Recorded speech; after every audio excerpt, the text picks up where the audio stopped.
Ahoj všichni, moje jméno je Lukáš, vítejte na našem kanále.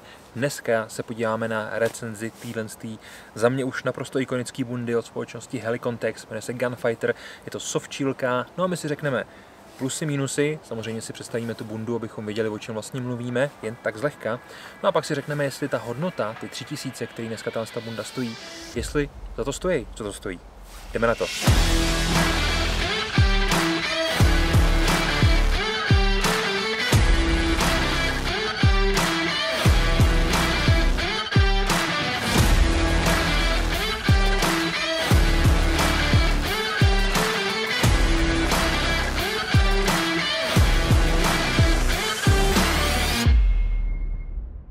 Helicontex Gunfighter je, jak už jsem říkal, naprosto ikonická bunda, která nám spojuje styly taktický a dejme tomu částečně outdoorový, protože není to čistě úplně taktická bunda, ale zároveň má spoustu taktických prvků, takže nemůže být čistě outdoorová nebo volnočasová.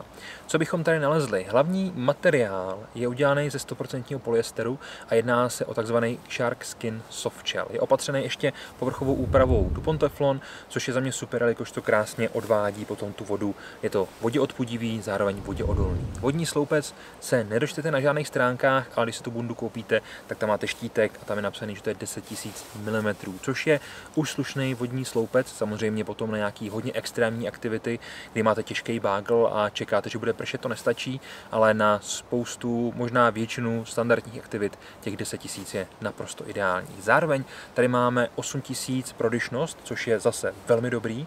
Ta prodyšnost může se vám stát, že ze začátku, jak tu bundu si vezmete, tak ta prodyšnost nebude úplně tak dobrá, ale nevím úplně čím to je, jestli tím, jak to nosíte, tím, jak se to hřeje a tak dál, tak se ta prodyšnost během pár nošení zlepší a pak už na těch 8000, což je za mě naprosto ideální hodnota těm 10 000 toho vodního sloupce. Samozřejmě lepší by bylo 2020, ale to bychom se nepohybovali v softshellu a v 3000, ale spíš v Gore-Texu a v nějakých 10 000. Velkou výhodou je, že tenhle materiál je zároveň four-way stretch, takže to vlastně funguje ve všech 4 směrech. Je to elastický jak takhle, tak i takhle, což je paráda, jelikož vy potřebujete, aby ta bunda se s vámi hýbala, takže to je jedna z věcí, kterou tady opravdu každý ocení. Zapínání, jak je vidět, na pěkný YK zip, který je dvoucestný, takže se ho můžete rozepnout i ze spoda, což je dobrý, jelikož se pak dostanete líp třeba k opasku nebo ke kapsám, takže tam úplně problém nevidím. Na konci máme takovýhle pěkný sucháče, kterým si můžeme regulovat objem toho vstupu a zároveň ze spoda máme i takhle pěknou gumu, takže to nemusíte vždycky rozepínat a vždycky se tam dostanete, což je super. Když půjdeme dál, vystužený lokty, máme tady kapsy, takhle pěkně tyhle rukávovky, na to máme velcro panely a uvnitř máme potom samozřejmě i kapsy, které jsou vybavené ještě takovýmhle průchodem pro sluchátka, když jste tam chtěli mít třeba telefon. Půjdeme vejš, máme tady pěkný vysoký límec s chinguardem, který je důležitý, jakož se vám to tam pak takhle nebude škrábat, a zároveň vám to neskřípne kůži nebo vousy v mém případě. No a máme v tom vysokém límci umístěnou kapucu, která je za mě vymyšlená naprosto parádně, jelikož vzadu máte takovejhle suchý zip malej, takže vlastně vám to nějakým způsobem nikdy nepřekáží, nepadá vám, nenafukuje se sama a pak to jenom vezmete, odtrhnete a krásně si to přes tu hlavu přetáhnete. Tady je malý kšiltík a regulace té kapuci je potom v těle z těch hlavních kapsách. Ty jsou posazený vejš, abyste si tam mohli dát nějaký bederák nebo cokoliv takového, velký batoh, máte bederák nebo třeba úvazek, podobné věci, takže ty jsou posazený vejš a máme tam právě regulaci té kapuci, což je za mě super, jelikož si ji natáhnu, vrátím ruce do tepla, stáhnu si ji a je to za mě dobrý. Potom tady máme různé další kapsičky a Dčka a podobné věci, které ve výsledku jsou super, ale nejspíše nebudete používat. Budete z nich na začátku nadšený, dáte si tam klíče a podobné věci, no a potom to zkrátka opadne a nebudete tolik používat. Ale je fajn, že tady jsou. Tak to jsou další kapsy, no a potom máme jednu velkou zadní kapsu, kam se vám vejdou třeba dokumenty, nebo já tam nosím třeba roušku, v tom případě nosím tam rukavice, čepici, když je zima a tak dál. To mě přivádí k vnitřní straně. Jelikož ta softshellka není úplně standardní, není to rain shell třeba od společnosti Pentagon, který je opravdu jenom takový slabounkej s tím materiálem, ale uvnitř máme jemný fleece, což je vlastně zateplení, který nám tu bundu posouvá v tom používání spíš do těch chladnějších teplot, třeba jako je dneska. Nicméně máme tady uvnitř takovouhle pěknou kapsu a na druhé straně už žádnou kapsu nemáme. Tak, tím jsme si tu bundu prošli velice v rychlosti samozřejmě a pojďme se podívat na výhody, které já v téhle bundě spatřuju. Na prvním místě je to určitě kombinace těch vzhledů, toho outdooru a toho taktického vzhledu, jelikož tu bundu samozřejmě budete maličko výstřední, když s ní budete chodit někde venku, ale můžete ji úplně v pohodě používat jak na akci, tak i nějaký outdoor a samozřejmě ji můžete nosit i do práce nebo s ní chodit, kde budete chtít, protože ta bunda jinak není ve výsledku jakoby ničím zvláštní. Taky se mi líbí, že se vyrábí v mnoha různých barvách, včetně i maskovacích vzorů, je tam myslím Flektarn a podobné věci a standardní takovýto polský kamo, co teď mají a samozřejmě v mnoha velikostech od SK až po 3XL. Já mám nějakých 185 cm, dejme tomu 100 až 105 kg, záleží, jak se vyspím a nejím a nosím XL a padne mi úplně krásně a zároveň pod to můžu dát v pohodě třeba i Patriotku, takže opravdu toho prostoru pod ní je v tomto případě dost.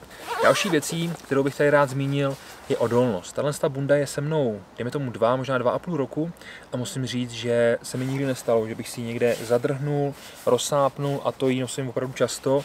Mohli jste ji vidět i na mnoha mých videích a nikde není žádná známka nějakého masivního opotřebení. Nepoužívám ji samozřejmě na nic úplně extrémního, neválím se v ní na střelnici a tak dál, na to mám trošku jiné věci, ale tady v tom případě můžu říct, že to drží fakt parádně. Takže odolnost má o mě opravdu vysoký standard v tomto případě. Další výhodou je určitě spousta kapes, které oceňuji, jelikož jsem zvyklý se nosit klíče a peněženku a další klíče a telefon a tak dál. A tohle si to můžu krásně umísťovat třeba sem do téhle přední kapsy si dát klíče nebo si dát telefon dovnitř a tak dál, což je super. Moc se mi líbí ten materiál, ten 4-way stretch. To jsem měl možná zmínit úplně na začátku, ale největším benefitem téhle bundy je její pohodlí a ten komfort při tom pohybu. Vy se nemusíte starat o to, že vás ta bunda bude nějak limitovat. Vy se nemusíte starat o to, že se tady natáhnete a nepůjde to, nebo se vám budou zkracovat rukávy do zádu k tělu, protože ten střih je udělaný tak, aby to fungovalo. Samozřejmě pak v kombinaci s tím 4-way stretch materiálem, který tady Helicontex velice dobře použil. No a poslední z výhod, kterou bych tady rád zmínil, je určitě prodyšnost, protože ta je tady skvělá. Máme tady 8000 gramů a máme tady 10 000 mm vodního sloupce, což ostatní sovčílky mají třeba 5 nebo 4 nebo 6, 6,5, maximálně 8. A tady se dostáváme na 10 000 i s dobrou prodyšností právě těch 8 000. Takže za mě to použití je tady posunutý trošku dál, ale se fakt jakoby nemusíte bát, že nějakým způsobem půjdete a začne vám ta bunda protékat. Jasně, není to jenom o materiálu, je to o spojích, je to o zipu, je to o všem tomhle s tom dalším, ale mně se nikdy nestalo, že by ta bunda protekla, to jsem v tom šel poměrně slušných, nebych to řekl, sprškách a ani ten zip, ani ty švy zkrátka nepovolily. Takže samozřejmě jednou se to stane, ten materiál není věčný, její vlastnosti nejsou věčný, ale za 2 roky se mi to ještě ani jednou nestalo. Nevýhody. Co říct z té bundě za nevýhody? Ono je to velice těžký, jelikož já jsem z těch věcí vždycky tak nadšený, že se mi špatně hledají ty nevýhody a zároveň nejsem až tak náročný a kritický člověk na to, abych to byl schopný najít a říct, jo, tohle, to je to špatný. Za mě možná, co bych bral, tak uvnitř mít ještě jednu kapsu, jelikož ty vnitřní kapsy hodně používám, takže mít uvnitř ještě jednu kapsu a to je asi tak celý. Co se týče zařazení té bundy, což je takový názor od názoru, tak za mě teploty od 0 do nějakých 15-16 stupňů, záleží, jak potom vnímáte tu zimu. Samozřejmě níž si potom můžete brát nějaký mikiny a tak dále, ta bunda je schopná to zvládnout, krásně se to pod to vejde, to je úplně bez problému. Nošení venku, outdoor, nošení do práce, na střelnici, střílení v tom naprosto bez problému, nemusíte se bát nějakých horkých nábojnic, nic to tomu neudělá. Tam opravdu to není potřeba z toho bát. No, zatím vždycky, když jsem se setkal s nějakýma mínusama, tak to bylo většinou nevhodným použitím té bundy. Například jsem byl v tom Rakousku, měl jsem tu bundu sebou a nosil jsem ji tam při nějakých pohybech, výstupech a tak dál. To není úplně dobrý nápad, jelikož ta bunda je samozřejmě dělaná do toho taktického stylu, je dělaná na ten pohyb na té střelnici, ten materiál je hutnej, pevnej, zároveň tam ten flíz ze spoda. No a pak když někdy jdete a supíte nahoru a ta bunda má kilo a buď to vám leží v batohu, tak kilo je hrozně moc, to litr vody, prostě to je fakt hodně a hlavně ještě objemná. A za druhý potom ta prodyšnost už tam začne maličko kulhat, jelikož ta bunda na to zase není dělaná. To není dělaný na to, že si vezmete velký batoh, vezmete si tu bundu a jdete někam supět nahoru 2-3 hodiny prostě za nějakého lehkého deště, když je venku nějaký normální stupně. To opravdu ta bunda to nedá. Samozřejmě máte ve spodu možnost si to rozepnout, vyvětrat trošku, rozepnout si zip, vyvětrat trošku, zase ji utáhnout si v pase nebo jít si ji povolit, ale to furt nestačí. Ono, vy jste schopni se zapotit takhle i v koráčovce nebo v membránové bundě, která bude mít prodyšnost 20 000. Takže tady pak jakoby se to nesmí svádět na tu bundu, protože jde o to, jak ji použijete. Ta bunda je dobrá, když ji použijete špatně, tak na ní budete nadávat, když ji budete používat dobře, tak z ní budete hrozně spokojený. V tomhle případě to tak dělám já a já ji nemám skoro co vytknout. To mě přivádí k poslednímu kroku tohle z toho videa. Vyplatí se za ty 3000 korun. Ono 3000 se možná může zdát, jako, že to je fakt jako hodně peněz za bundu.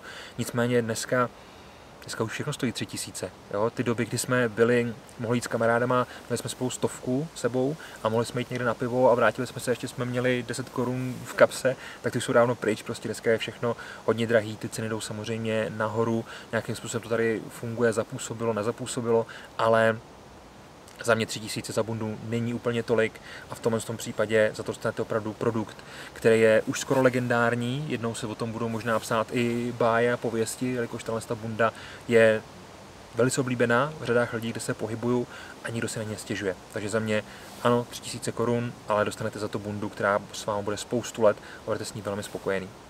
Přátelé, děkuji vám moc za pozornost, to bude pro dnešek všechno, tím bych to uzavřel. To byla recenze na bundu Gunfighter od společnosti Helicontex po 2 letech používání. Nahoře fíčku nějaký info, odkazy, dole v popisku vždycky taky odkazy jako vždycky. Mějte se krásně, já moc děkuji, že nám věnujete váš čas a někdy příště. Ahoj.